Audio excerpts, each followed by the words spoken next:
The coronial inquiry into the Christmas Island boat tragedy has heard first-hand accounts of the desperate struggle to save asylum seekers.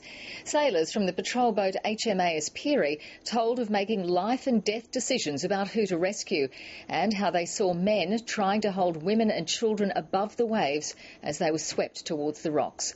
As many as 50 people died when their wooden boat sank last December. Andrew O'Connor reports. In seas reaching 8 metres and winds gusting to 90 kilometres an hour, the seaboat crews from HMAS Pirie were in the eye of a storm. Just metres from the rocky cliffs, they ploughed through waters filled with wreckage, looking for survivors. Lieutenant Jeremy Evane was the boarding officer on one of the seaboats. He told the inquest he saw 6 or 7 people clinging to the wreck and others spread out among the debris. I observed that the waves were throwing people and debris onto the cliffs. In the frantic search for survivors, he and his crew had to make life and death decisions. Although he didn't want to, he sometimes had to ignore people's cries for help to concentrate on recovering people in positions that posed less risk to his crew.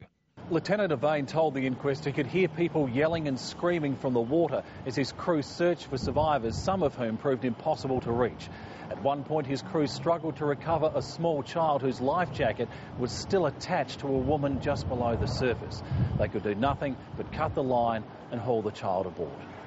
After transferring survivors to HMAS Pirie, his crew returned to the search and found 3 people clinging to the wreck. They saved one, but 2 refused to leave the hull. Leading seaman Jonathan West was driving another fast seaboat.